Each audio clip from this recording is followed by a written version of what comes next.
ये दूसरी डिबेट है। हम सुप्रीम कोर्ट के सामने, मैं बता रहा हूँ, जिस वक्त मैं कमरा अदालत में था ना, फखर रहमान भी वहां पर मौजूद थे, जो मुगल्लजात बकी जा रही थी वहां पर चीफ जस्टिस के बारे में, वो आवाज वहां पर आ रही थी। जजेस को जो बुरा भला कहा जा रहा था, वो आवाज वहां पर आ रही थी कमरा अदालत में। और जो जज साहबान थे वो अपने कमरों में भी इसको सुन रहे थे। एक बेबसी की, जरा मुझे सिर्फ 1 मिनट दे दीजिए, बेबसी की तस्वीर बने हुए थे वो सारे जज।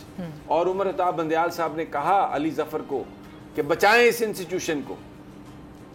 ये जो बाहर खड़े हैं, मुज़ाकरात करें आप।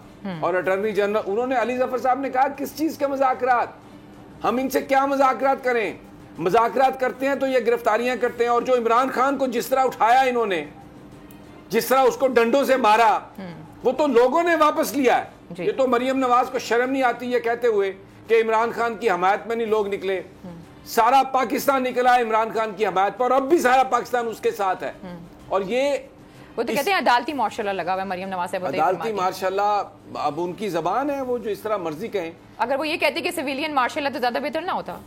देखिए, मैं नहीं कहता कि मार्शल हो, आइन की जो है ना वो मार्शल बिल्कुल एक डिफरेंट वर्ड है जी। लेकिन जो आज जो कुछ हमने सुप्रीम कोर्ट में देखा है, बेबसी जिस तरह देखी है उमर अता बंदयाल साहब की और उनके साथी जजेस की, मैं एज ए पाकिस्तानी मैं समझता हूं कि आज मेरा जो है ना सर शर्म से झुक गया कि ये हमारी एपेक्स कोर्ट की ये हालत इन्होंने बना दी है, जिनके ऊपर अरबों रुपए की करप्शन है। मैं इमरान खान को याद कर रहा था आज उसकी बातें, जो वो कहता था कि पैसे वैसे का, करप्शन का कोई मसला नहीं है, छोड़ें आप, साथ लेके चले इन्हें। और आज भी क्या है ये सारा दबाव किस लिए कि इमरान खान जो है, आज क्या कहा मरियम नवाज ने कि इलेक्शन होंगे उस वक्त होंगे जब तुम नहीं होगे, ये कहा इमरान खान को।